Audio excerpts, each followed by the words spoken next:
Before we begin the story, let us know where you're watching from by leaving a comment below. If you enjoy this video, don't forget to like and subscribe. Have a wonderful day. Enjoy the story, everyone. Only I came to my husband's funeral. Not our son, not our daughter, not a single grandchild. Just me standing by his coffin while the cold wind whipped through the chapel courtyard as if even the weather couldn't bear to stay. The funeral director looked uncomfortable, eyes flicking between the empty seats and my face. He cleared his throat once, then again. "Would you like us to wait a few more minutes, Mrs. Whitaker?" "No," I said. "Start." Harold would have hated a delay. He was punctual even in his last days, taking pills by the clock, watching the evening news at 6 sharp, folding his slippers side by side before bed. A man of habit, a man of dignity, and now a man laid to rest alone. I sat in the front row, all 5 chairs around me empty. The pastor recited scripture without conviction. The flowers were too bright, the casket too polished. I couldn't stop thinking how Harold would have laughed at the fuss, and then glanced around, frowning, asking where the hell the kids were. Where were they? A message had come that morning. Our son Daniel sent a one-liner. "Sorry, Mom, something came up. Can't make it." No explanation, no call. I imagined him at his office, or more likely, on a golf course with clients, pretending not to feel the weight of the day, pretending his father's death was just a small event in a busy calendar. Our daughter Beatrice hadn't messaged at all. She'd left a voicemail 2 days earlier, breezy as a spring wind. "Mom, I really can't cancel my nail appointment, and you know how anxious I get with reschedules. Tell Dad I'll visit him next week." Next week? As if dead men wait. After the service, I walked alone behind the pallbearers. I didn't cry. Not because I wasn't grieving. I had been grieving for months. But because there's a kind of sorrow so deep, it sits motionless inside you like an anchor. And that day, I was already buried under it. The cemetery was nearly deserted. One old groundskeeper watched from a distance, hand resting on a spade. The coffin was lowered, the prayers whispered. Dust met wood, earth met silence. I stood a while after the others left. My heels sunk slightly into the earth, and I felt the wind catch my coat. The headstone would be placed later. For now, a simple plaque with Harold's name. Harold Whitaker, beloved husband, father, forgotten. The words stuck in my mind like a stone in the shoe. Forgotten. Back at home, the quiet roared. His recliner sat untouched, his slippers side by side, the TV remote where he last left it. I stared at it for a long time. Then, I walked to the kitchen, opened a bottle of wine, a good one from the cabinet I always saved for guests, and poured a glass. I took out my phone and opened Instagram. I don't often scroll, but something told me to look. Beatrice's profile was public, of course. She had posted 2 hours ago, a picture of her and 3 girlfriends, drinks in hand, mid-laugh. Caption: "Girls' brunch, bottomless mimosas, living our best lives." Daniel had posted too. A snapshot of the 9th hole. His new driver glinting in the sun. Killer swing. Perfect weather. Deals made. I stared at the screen until it blurred. Then I turned off the phone, took another sip of wine, and stared at the photo on the wall. And Harold and me on our 40th anniversary, standing beside the rose bushes he planted with his own hands. They used to bloom in red. Now they were bare. Tomorrow, I thought, I'll call the lawyer. I'll make changes quietly, with the same dignity Harold lived with.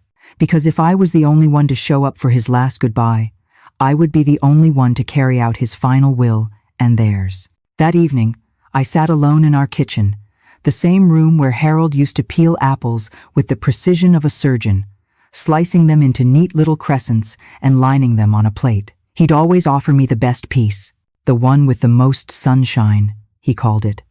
Now, the fruit bowl sat untouched, a couple of overripe pears sagging under their own skin. The silence wasn't unfamiliar. Harold had been gone for nearly 2 weeks before the funeral, and those days had already started teaching me the shape of solitude. But tonight, it pressed harder, louder, crueler. I couldn't stop thinking about the empty chairs, about Beatrice's message, or rather the absence of it. I had raised a daughter who could watch her father be lowered into the ground from the comfort of a brunch table. Had I failed her, or had she failed something inside herself that could no longer be recovered? Daniel's text was still there. No punctuation, no warmth, just a flat rejection in black and white. Something came up. Was it shame, indifference, or the kind of casual cruelty you don't even recognize until it's too late? I poured another glass of wine, not out of sorrow, out of clarity. I walked down the hallway to our bedroom, opened the top drawer of Harold's desk. His things were still organized the same way. Envelopes, spare keys, an old stamp book. I reached behind the files and pulled out the folder I kept hidden behind everything else. Thin, neat, sealed with a rubber band. It was labeled Estate. Inside were copies of our will, a list of beneficiaries, our instructions for what should happen to the house, the car, the accounts, even the antique clock Harold's grandfather had brought from Dublin. Everything had been prepared, reviewed by our lawyer 2 years ago, with love and foresight. I sat on the edge of the bed and opened the file. Daniel was listed as co-beneficiary of the main investment account, the one that held nearly $300,000 accumulated over a lifetime of work and frugal choices. He and Beatrice were both included in the house transfer clause. Even the lake cabin, the one they never visited anymore, but always asked about when taxes came due, was earmarked for them. I held the pages in my hand, my fingers trembling. Not from age, from something deeper. Betrayal has a pulse, and mine was thudding in my ears. I rose and walked to the closet, pulling out a canvas storage bin. Inside were all the old photos. Family reunions, birthdays, holidays, Harold holding the kids when they were small, me on the porch laughing, Beatrice tugging at my sleeve, Daniel asleep in Harold's lap, a book fallen open across his chest. We were once a family, and maybe I had been too naive to see how far that family had drifted. Maybe love doesn't erode in a storm. Maybe it fades like wallpaper in the sun, quietly until one day you no longer recognize the pattern. I picked up a photo of Harold and Daniel fishing. Daniel must have been 12. Harold had his arm around him, pointing at something in the water, his smile full and soft. That man had deserved more than an empty chapel. I put the photo down. Then I picked up the phone. It was nearly midnight, but I didn't care. I called Edward Brooks, our lawyer. It went to voicemail as expected. I left a message anyway. Edward, it's Evelyn Whitaker. I need to revise my will urgently. Call me in the morning. I ended the call and stood for a long moment by the window. The moonlight touched the top of the rose bushes outside. They had withered since Harold passed, not from neglect, but as if in sympathy. I knew I should prune them, give them room to bloom again, but not tonight. Tonight I let the old petals fall. Tomorrow I would begin cutting out what no longer belonged. The lawyer's office smelled like old books and eucalyptus polish, the kind of place where time felt dense and silence had a particular weight. Edward Brooks had known Harold and me for over 30 years. He handled our first mortgage, Harold's business license, the deed to the lake house, and eventually our estate plan. Trustworthy, precise, and like me, a little tired of people who smiled when they wanted something. He looked up from his desk as I entered, rising from his chair with an expression of mild surprise. "Evelyn," he said, buttoning his jacket. "You're here early." "It couldn't wait," I answered, settling into the leather chair opposite him. My coat still smelled faintly of the garden. I'd clipped the dead roses that morning, early before breakfast. Pruning always steadied me. There was something honest about cutting back what no longer served. "I got your message," Edward said, sitting. "You said you want to revise your will?" "Yes," I said. "Daniel and Beatrice are to be removed entirely." He paused, not out of shock, but out of care. "Are you sure?" I looked him in the eye. "I buried my husband alone. Our children didn't come. Not a call, not a flower. They were busy." I placed my hands calmly on the table. "They don't deserve a dime." Edward gave a slow nod. "Then we'll draft a full amendment. You want to remove them from every provision?" "Yes. The accounts, the house, the cabin, everything." "Understood." He opened a legal pad and began to write in tidy lines. "Do you want to redirect the assets to someone else?"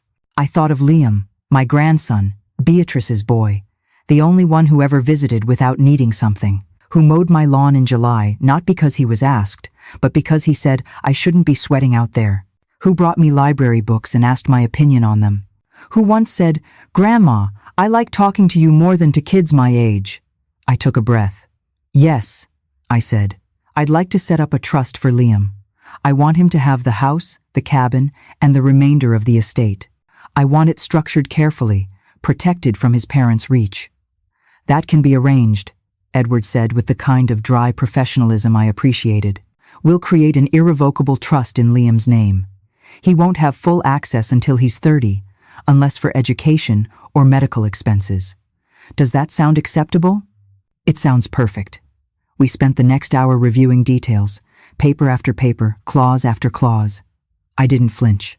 When you've buried your husband with your own hands and stood beside an open grave without a child in sight, a stack of legal documents doesn't scare you. Nothing trivial can reach you after that. As we neared the end, Edward looked up from his desk again. "Evelyn, I have to say this isn't something many people your age do so cleanly. Most want to forgive, to keep the peace. I've kept the peace for 80 years, I said quietly, "and it buried me long before it buried Harold." He didn't ask any more questions. By the time I left the office, the sun was just beginning to stretch across the sidewalk. I stood outside a moment, letting the October air hit my face. I wasn't sad. I wasn't angry anymore either. I was simply done. Done waiting for my children to be people they never intended to become. Done mistaking duty for love. Done writing checks with my heart and expecting anything in return but silence. My footsteps echoed as I walked back to my car. The leather seat felt warmer than usual. I sat there for a moment, hands on the wheel, watching people bustle by on the street. A woman passed with her daughter, holding hands, sharing a laugh. I didn't envy them. I just noted the scene, like an old song I used to like but no longer played. That night, I slept without the TV on, without a book, without Harold's old sweater folded beside me like it had been since the hospital. The silence was still there, but it didn't hurt, not anymore. The file cabinet in the hallway had 3 drawers, all labeled in Harold's steady block print. House, taxes, family. The last one was mine. I opened it slowly, the metal groaning a little, as if reluctant to give up its ghosts. Inside, folders upon folders, receipts, copies of checks, letters from banks, old Christmas cards, tucked in between loan agreements. I had kept everything, not out of obsession, but because I believed in clarity. Paper doesn't lie, and that drawer had enough truth to light a forest fire. I sat down at the kitchen table, set the folder labeled Daniel, Education and Business to one side, and opened Beatrice, Home and Lifestyle. The handwriting was mine. Neater years ago, still legible now. I started reading a $15,000 check dated 2003, Beatrice's wedding. "It's a small ceremony, Mom. We just want a nice venue." That venue had chandeliers and lobster rolls and a string quartet. A $7,800 transfer. 2007. "The roof's leaking, Mom. The baby's crib got soaked." I paid it within an hour, $12,000 in 2011. New braces for Liam, $5,000 in 2013. He wants to go to summer robotics camp. "It's a big deal, Mom." A year later, when Beatrice called crying because her husband had been laid off, I sent another $20,000, no questions asked. "You always save us," she whispered on the phone. "We don't know what we'd do without you." I believed her. Daniel's folder was thicker, $25,000 seed money for a sure-thing startup that fizzled out in under 6 months. Harold warned me not to send it. I sent it anyway. A used car, a down payment, 3 semesters of grad school. I paid for hospital bills when his second daughter was born, and insurance when the first broke her arm. When Daniel fell behind on taxes, I wrote a check and told no one. Looking at it all now, line after line, I wondered when exactly I had turned into their safety net. Or maybe it had always been that way, and I was just too willing to be wrapped around their falls. Not once did they ever refuse my help. But they had refused to come say goodbye to their father, and that was not something paper could fix. I put the files back into the cabinet, except one. I kept the envelope marked Liam. Inside was a note he had written when he was 11, sloppy pencil folded in half. "Grandma Evelyn, thank you for teaching me to make pancakes. I think you are very wise and funny. One day I will take care of you like you take care of me. I held the paper for a long time. He was 19 now. I didn't know if he remembered writing that letter or if it still meant anything to him, but I did. I had meant to be fair, to divide things equally. That's what people say, don't they? Be fair, don't play favorites. But what if fairness wasn't sameness? What if fairness meant giving your legacy to the one person who saw you, not as a bank, but as a human being? Harold used to say, legacy is not what you leave, it's who you leave it to. I used to think he meant financially. Now I know he didn't. The house felt smaller that day, not because it had changed, but because I had started seeing it without the clutter of memory. For years, I kept every trinket the kids ever gave me, handmade cards, macaroni picture frames, glittery mugs. But love isn't in objects, it's in actions. And lately, their actions had all said the same thing. You are useful, not valuable. That afternoon, I packed up 3 cardboard boxes with the kids' old gifts. Not to throw away. Not yet. Just to make space. Space for something else to grow. That night, I didn't drink wine. I didn't need courage anymore. I made tea, real tea, the kind Harold liked. Loose leaves in a proper pot, steeped just right. I carried it to the living room and sat in the quiet, legs tucked under me, the smell of bergamot soft in the air. And for the first time in a long while, I felt the beginning of peace. The call came just after noon, a voice I hadn't heard in months, soft, almost tentative. Grandma? Liam. I closed the ledger in front of me. I'd been reviewing the utility bills, preparing to close out some services on the lake cabin. The one Daniel never used, but always called an asset. It wasn't an asset anymore, not to him. Hello, darling, I said, careful to keep my voice steady. Everything all right? A pause. Then, I heard about Grandpa. I'm sorry I didn't call sooner.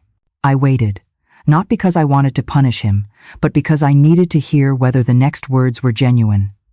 I didn't know he passed until 2 days ago, Liam said quickly. Mom never told me. She said he was sick, but not that he was gone. I sat very still. He passed almost 3 weeks ago, Liam. I know, he whispered. I'm sorry. For a moment, neither of us spoke. I heard something in his silence, not guilt exactly, but grief. The real kind, the kind you can't fake. I wanted to come see you, he added, if that's okay. I exhaled. Of course it's okay. He arrived an hour later, taller than I remembered, a little unshaven, smelling faintly of clean laundry and stress. He hugged me the way young people do when they're not sure if they're still welcome, one arm slightly unsure, then all in once they realize you don't pull away. I didn't pull away. We sat in the living room. I poured him lemonade, and he looked around like the house was both familiar and different. That's how grief feels, I suppose. You recognize everything, but it no longer belongs to the same world. I missed his funeral, he said, and I'll never forgive myself for that. You weren't the one who chose to miss it, I said gently. He looked at me then, really looked. Did Mom really not come? I nodded once. He didn't say anything, just stared down at the coaster under his glass, running his thumb along its frayed edge. She told me they had work, he said after a while, that it was handled. I should have known better. You know, now I want to do something, he said, sitting up straighter. For him? For you? Anything? You're doing it, I said. You're here.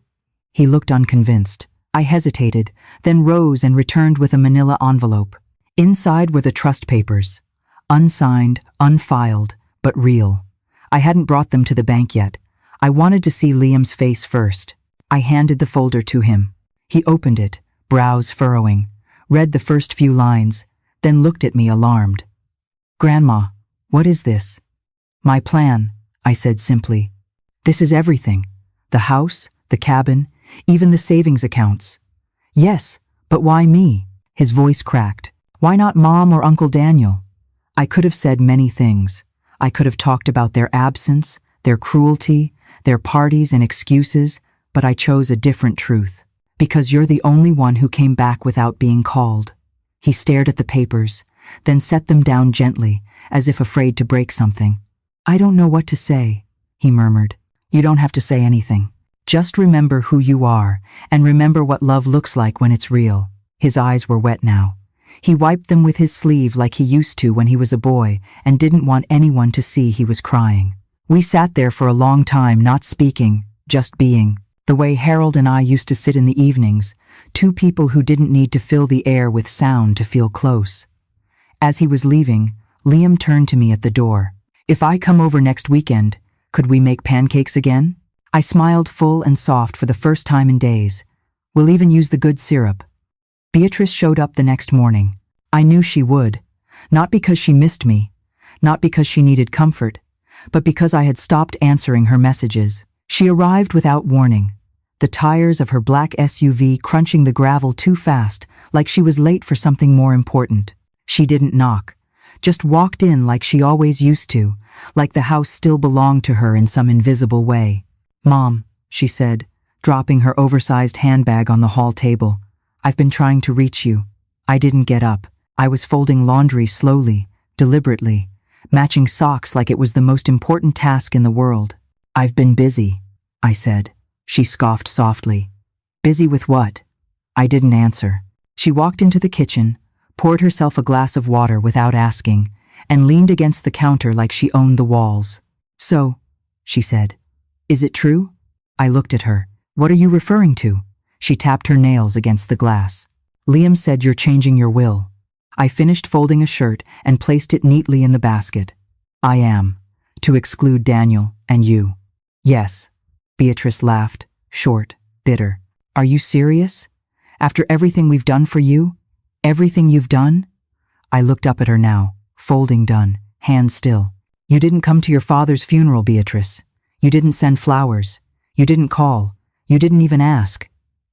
"I had an appointment." "Yes." I cut her off. "Your nails and then brunch. I saw the photos." She blinked but didn't deny it. "You want to talk about what you've done for me?" I continued. "You sent me grocery lists, bills, school payments, mortgage requests, and I paid them quietly without asking for anything." "That's what family does," she snapped. "Helps each other." "No," I said softly. "That's what mothers do, and I did for years." She fell silent.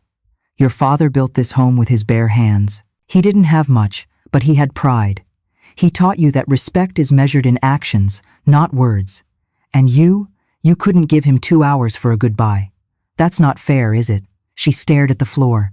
"So, you're really cutting us out, just like that?" "No," I said. "Not just like that. I spent the last 20 years giving without receiving. I buried my husband alone. I sat beside his grave and waited for my children. They never came. That's not just like that. That's a lifetime." She folded her arms, trying to appear composed, but her mouth was tight. "You're punishing us." "No, Beatrice. I'm freeing myself and giving everything to Liam." She said nothing. She laughed again, this time higher pitched. "He's a kid. What does he know about responsibility? He knows how to show up."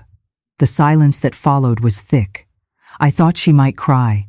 I thought she might shout. Instead, she picked up her bag. "Well," she said, adjusting her sunglasses, "I hope this makes you feel powerful." "No," I said calmly. "It makes me feel peaceful." She left without another word. I waited until I heard the car pull away before I picked up the trust papers from the dining table and set them beside the folded laundry.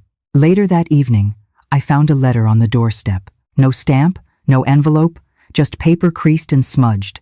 "You don't understand what it's like to balance everything. We tried our best.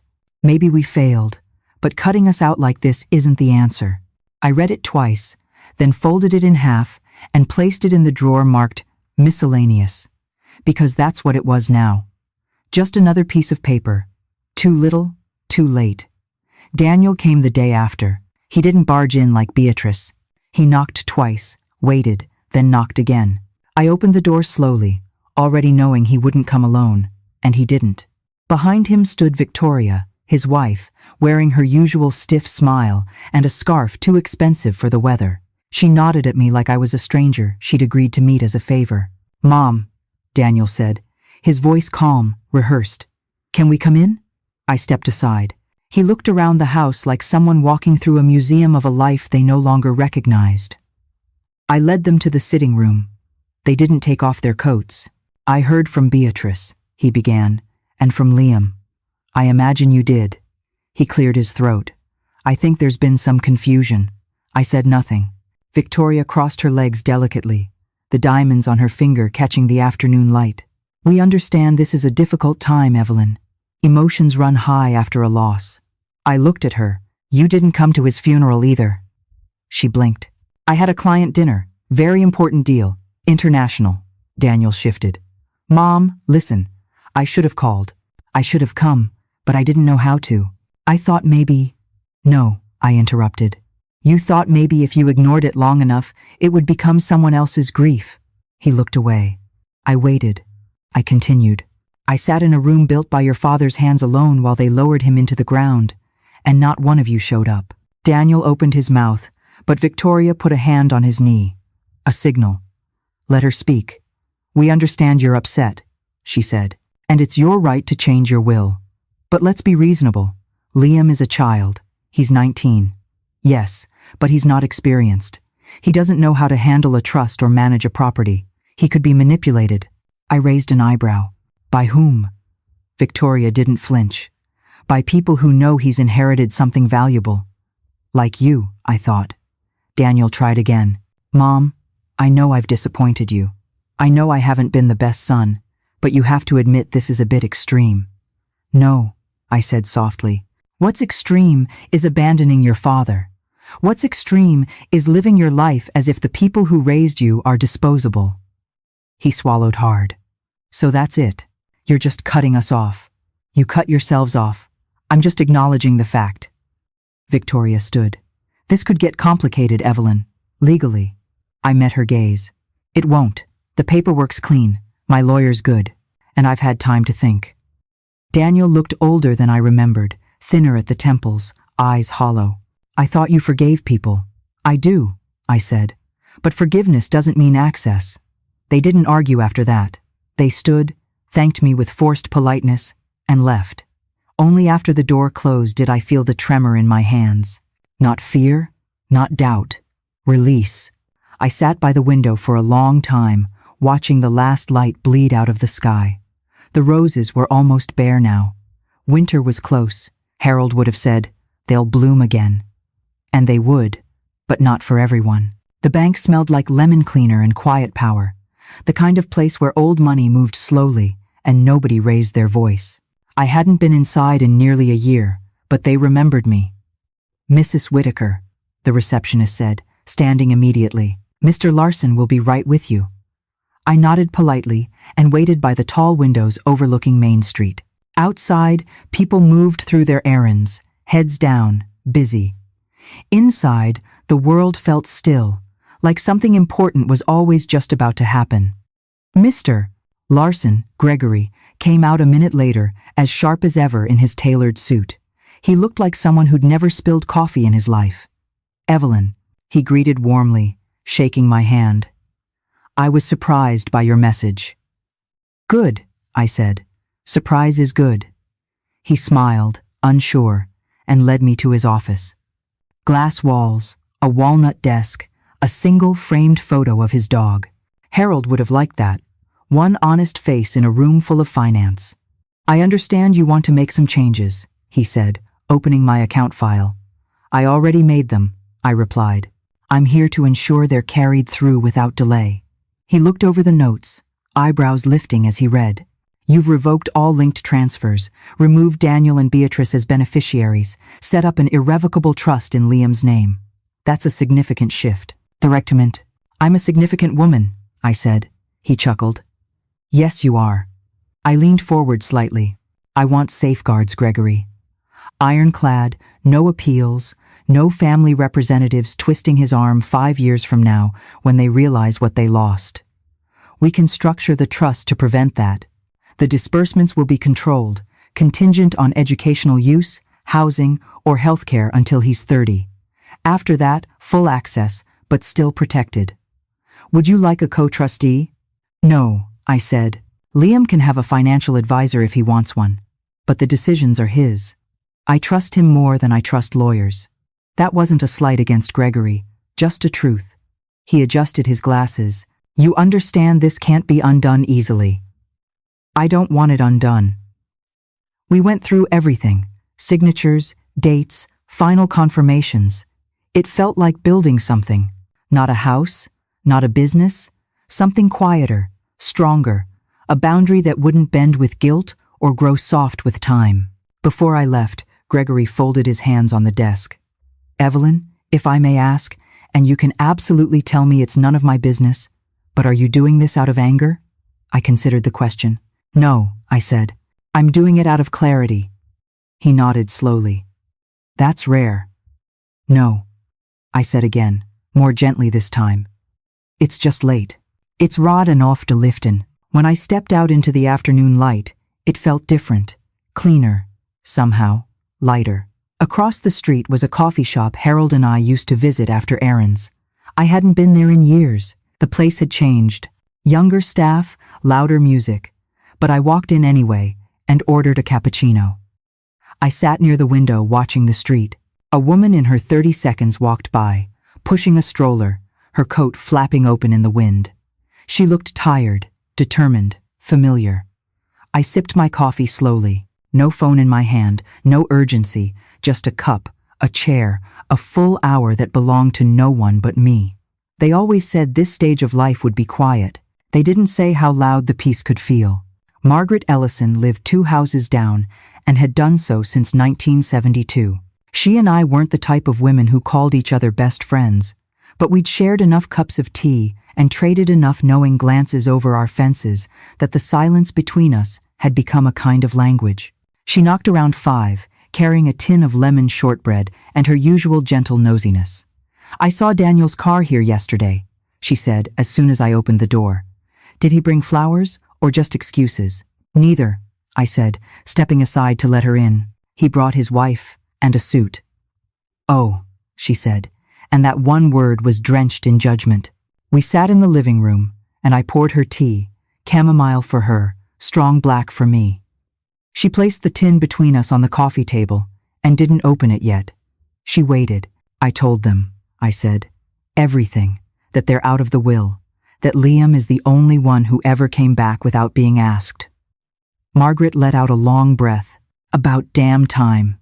I looked at her.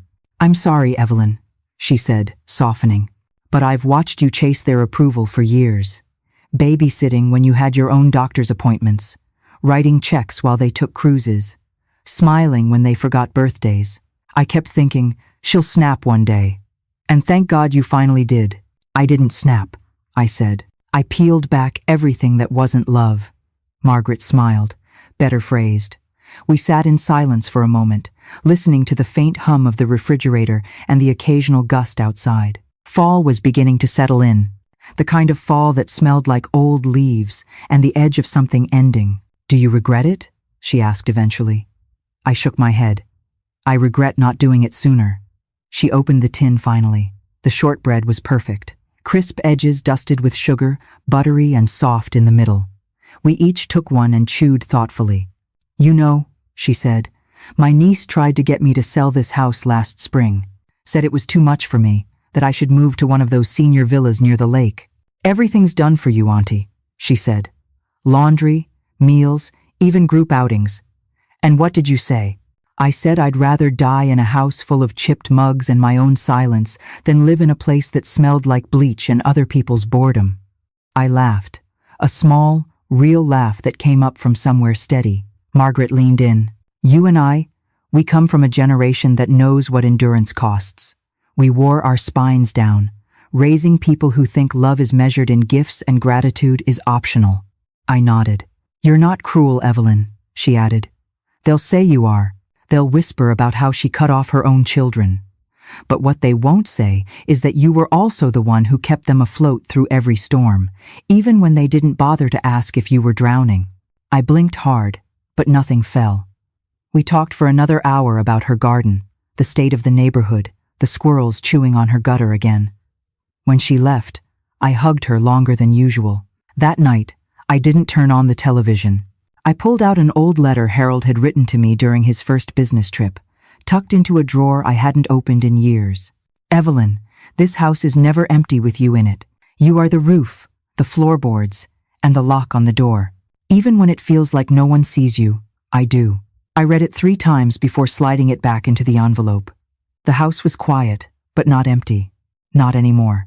It started with a walk, a simple, unremarkable act. But for me, it was the first one taken without a reason tied to someone else.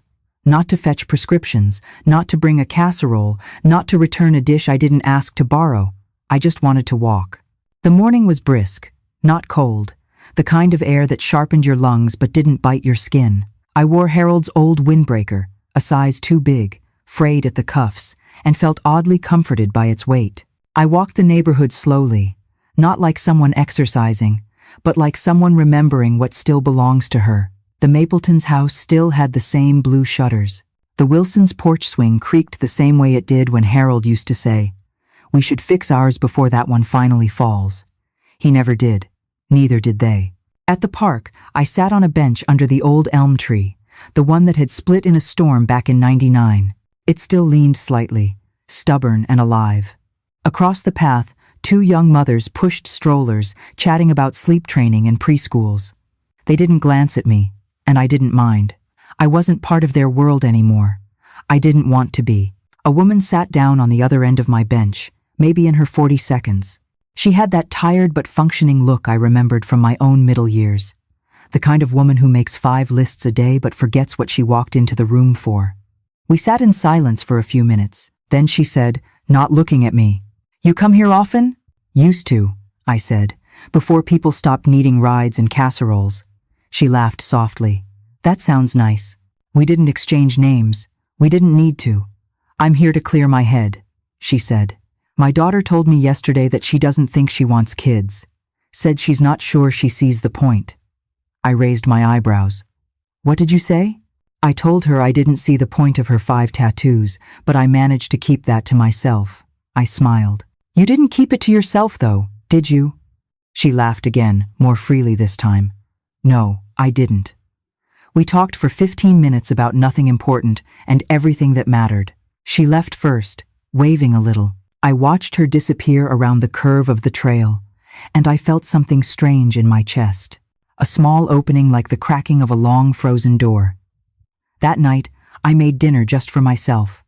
Not quick food, not leftovers, a full meal. I set the table, used the good dishes, lit a candle. I played the radio softly in the background. The same station Harold liked, even if they talked more than they played music now, and I ate in silence. Not lonely, but alone. There's a difference. Afterward, I walked into the den and looked around. The room had always been Harold's space. Papers, books, half-finished crossword puzzles. I hadn't touched much since he passed, but tonight I did. I dusted, opened the windows, aired it out. Then I sat at his desk and wrote a letter to myself. Just a few lines. "You are not invisible. You are not a burden. You are not required to earn peace through exhaustion." I folded the paper and tucked it into the drawer beside his last crossword. Half done. The answer to 14 down, still blank. The clue was, end of one chapter, start of another. I didn't need to know the answer. I was already living it. The envelope had his handwriting. I recognized it instantly, slightly tilted, careful block letters with uneven spacing. Liam had always pressed too hard with his pen, as if the words wouldn't count unless they left a dent. It arrived 3 days after our conversation, tucked between a credit card offer and a grocery flyer. I brought it inside, set it on the kitchen counter, and stared at it while my kettle boiled. I didn't open it right away. I let it sit there, the way I used to let my birthday card sit unopened on the mantel until after dinner, prolonging the mystery. When the tea was ready, I sat down and opened the envelope. "Dear Grandma, I wanted to write this instead of texting. I know I could have just said it last time I saw you, but I was still trying to find the right words. And now, after thinking about it for a few days, I don't think there are perfect words. So, here are the honest ones. Thank you. Not just for the trust or the house or the cabin, though I know what a big thing that is, but for something else. For being the one person in this family who never asked me to be anything but exactly who I am. You've always made space for me, even when my parents were pushing me to be more polished, more ambitious, more, I don't know, strategic. You were never strategic. You were just real. I didn't know Grandpa was sick. I didn't know he died. I still don't really know how to process that. And I'm sorry. I would have been there. You know, I would have. And I'm so angry at Mom for not telling me, for assuming it didn't matter. I don't know what made you choose me, but I promise I won't waste it. I'm not going to let you down. I want to take care of this house, Grandma. I want to learn what you and Grandpa built. I want to understand the kind of strength it takes to keep showing up when no one else does. I love you. I don't say that enough, but I do. I always have. I read it 3 times, once with my eyes dry, once with my hand on my chest, once with tears sliding silently down my jaw. Then I set the letter on the mantel and stood in front of it as if it were something sacred, because in this house, letters like that were rare. Not because love didn't exist, but because it had gone too long unspoken, assumed, stretched thin. I didn't need the money I'd set aside, not anymore. But I needed this. I needed to know that something I'd done, some small, quiet investment of time and tenderness, had not been swallowed whole by ungrateful children and performative holidays. That night, I sat in Harold's chair and watched the shadows move across the floor as the sun dipped behind the maple trees. Liam was the kind of man Harold would have respected. Not loud, not pushy, but steady, curious, present. That last one mattered more than anything now. Being present, not just showing up, but seeing. I knew he wouldn't waste the trust. Not because of the money, but because he'd tasted what it meant to be forgotten. And people like that don't let things rot in silence. He'd plant something with it. He'd remember. I closed my eyes and listened to the soft creak of the house as the temperature dropped. Wood, shifting, settling, breathing. It was a sound I'd once found lonely. Now it sounded like life continuing, like legacy whispering back. Evenings had a new rhythm now. No phone calls from Beatrice asking if I could just stop by the school to pick up Liam. Not because she needed me, but because her yoga class overran. No messages from Daniel wondering if I'd mind covering a surprise car repair. Never urgent enough to justify the panic, but always just enough to apply pressure. The silence had become gentle. That evening, I set the table for one. Not because I was lonely, but because I finally understood the difference between eating and being fed. I made roast chicken. Real roast, not frozen, not microwaved. Potatoes, too. I used rosemary from the garden Harold had planted back when we still believed weekends were for laughter and not errands. I lit a candle. I didn't need it, but I wanted it. Halfway through dinner, the house was so quiet I could hear the ticking of the clock in the hallway. I remembered that clock from the first apartment Harold and I ever rented. How loud it had sounded when we lay awake at night with no money, no insurance, no real plan except each other. He always said, "We'll build something even if it's slow." It was slow, and it was beautiful. After dinner, I washed the dishes slowly. Not rushed, not multitasking, not thinking about whether someone else would need the kitchen next. I dried them, put them away, and then I did something I hadn't done in decades. I danced. Not well, not long, but enough. I turned on the record player, the old one Harold had tried to fix 100 times until he gave up and told me it's got more charm with a scratch. He was right. It skipped every third line, and I still knew the lyrics. I danced in the living room barefoot, my arms raised slightly, my body stiff in places I didn't remember ever being stiff. My knees reminded me that I was 79, but my heart was 20 again. I danced like nobody was watching because for once nobody was. Not to judge, not to expect, not to wait until I stopped so they could hand me a bill or a need or a favor. Just me. In the house I kept, in the quiet I earned. I paused only when I noticed the fireplace unused, cold, a layer of ash still from the last winter Harold was alive. I knelt, cleaned it out carefully, swept the old away. It felt like a ritual, like something sacred. I found a small note tucked into a basket of kindling I hadn't touched in years. It was Harold's handwriting, short, simple. Keep dancing, even if it's just in the kitchen. The world will try to make you forget who you are. Don't let it. I sat back, hands covered in dust, tears welling but not spilling. He had known, maybe not exactly how things would play out, but he had known what life would try to do to me, how it would try to make me smaller, more polite, more accommodating, and he had left this message like a trail marker in the woods. I sat there on the rug for a while, watching the empty hearth. Not empty, I corrected myself, waiting. Later that night, I opened my bedroom window just an inch. Let the autumn air sweep in, the kind that smells like dying leaves and something cleaner underneath. I lay under the quilt I made back in '84, when Harold was still working long hours and the kids were in school, and I still thought exhaustion was a kind of virtue. Now I know better. Now I know peace is a better measure. My body was tired, but not in the old way. Not the way it used to be when the weight of other people's needs settled into my spine like a second skeleton. This was good tired, earned tired, the kind that comes after claiming something back. Not a throne, not revenge, just a name, mine. I didn't expect her. When I opened the door and saw Victoria standing there, alone, no car in sight, no Daniel trailing behind with an apology rehearsed in a mirror, I felt a strange quiet fall over me. She was holding a pie. A store-bought pie. I raised an eyebrow. She offered a nervous smile. "It's apple." I stepped aside. Not out of kindness, not out of obligation, just curiosity. She walked in like someone who had been inside before, but had never really looked around. Her eyes grazed the hallway, the pictures, the coat rack Harold built in 1981. The same one Daniel once broke a peg off as a child and lied about. Harold never fixed it. Said it was part of the story now. Victoria stood in the kitchen awkwardly. I didn't offer her tea. Didn't tell her to sit. I let the silence do its work. Finally, she said, "I didn't come to ask for anything." "Good. I heard what happened. What you told Daniel about the trust, the house, everything." I nodded. "I know you probably don't believe me," she continued, her hands now clasped tightly in front of her. "But I wanted to say thank you." That startled me. For what exactly? For not giving it to Daniel. She looked up, and for the first time in all the years I'd known her, I saw something genuine, not filtered, not calculated. Daniel never learned how to stand on his own. She said he grew up with everything handled for him. I tried to keep up that illusion, but she stopped, eyes glassy now. "You enabling it didn't help, but neither did I.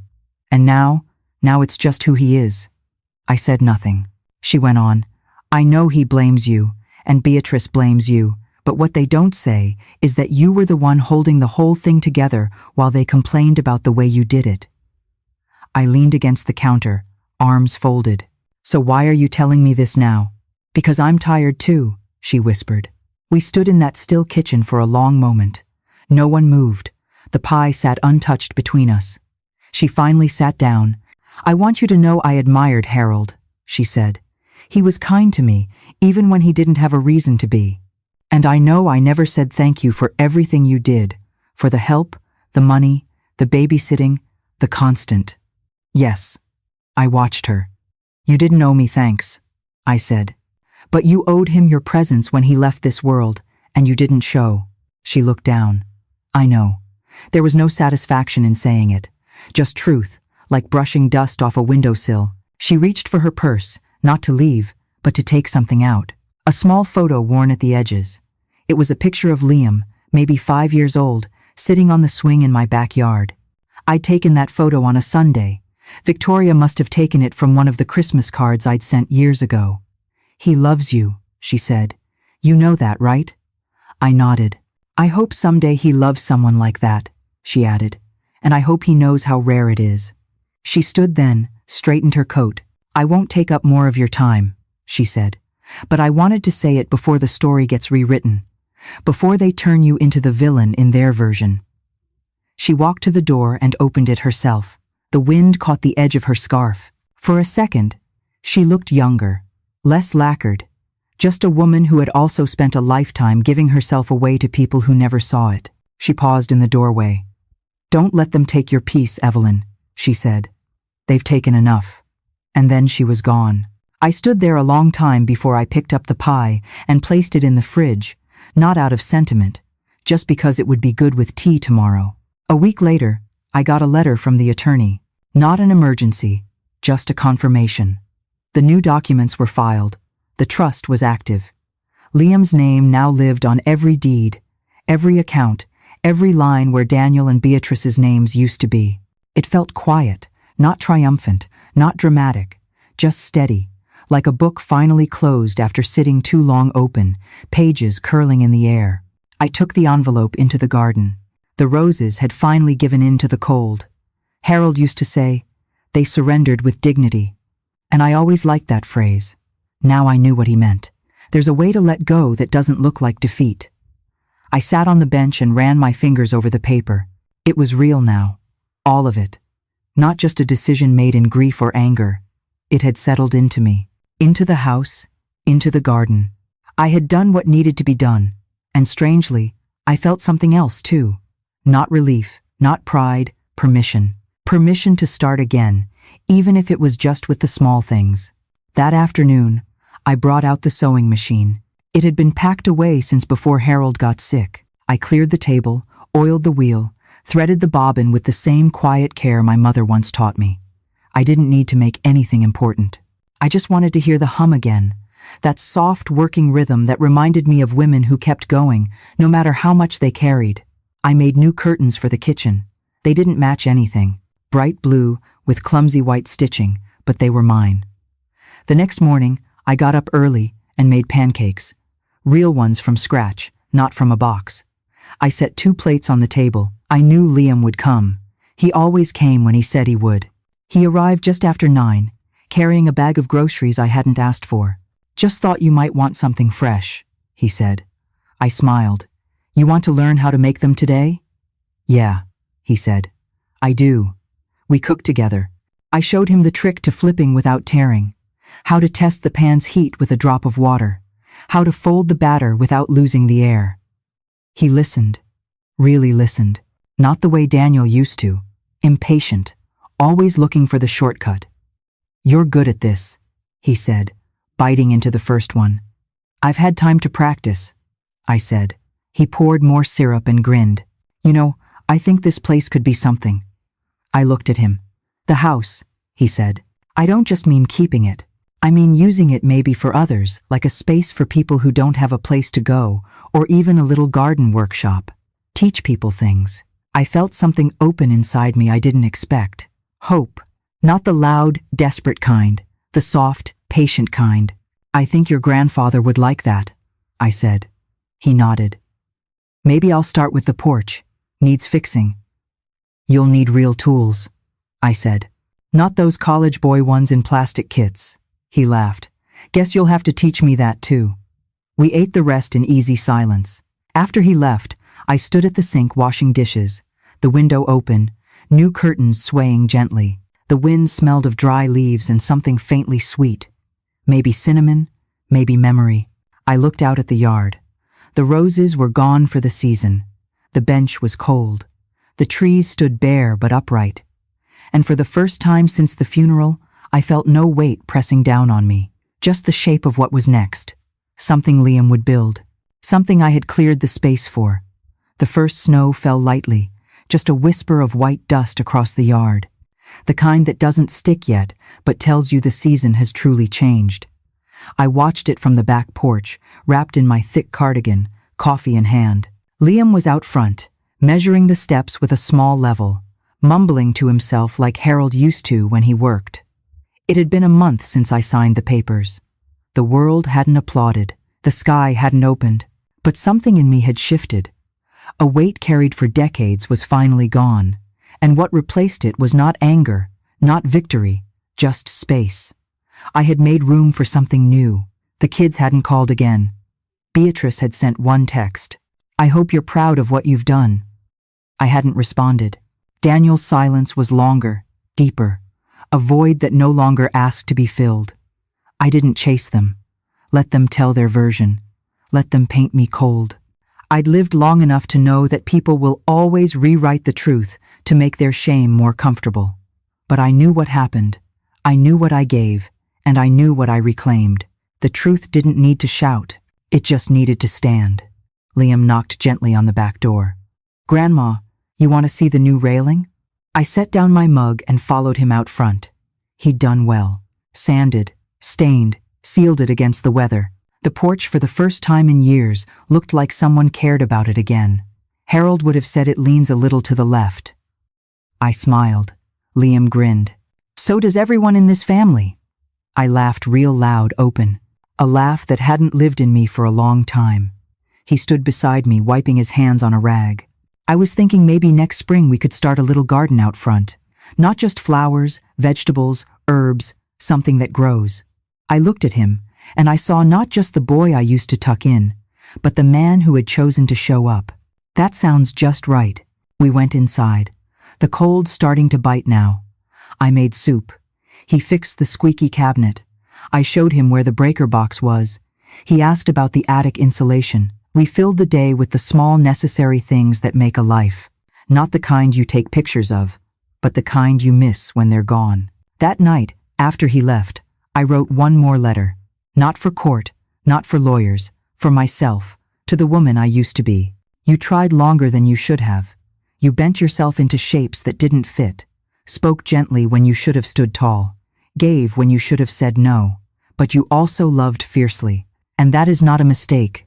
Now you are free. Free to dance in kitchens, to plant something just for the pleasure of watching it grow, to say no without guilt, to say yes without fear, to give when it is deserved, not demanded.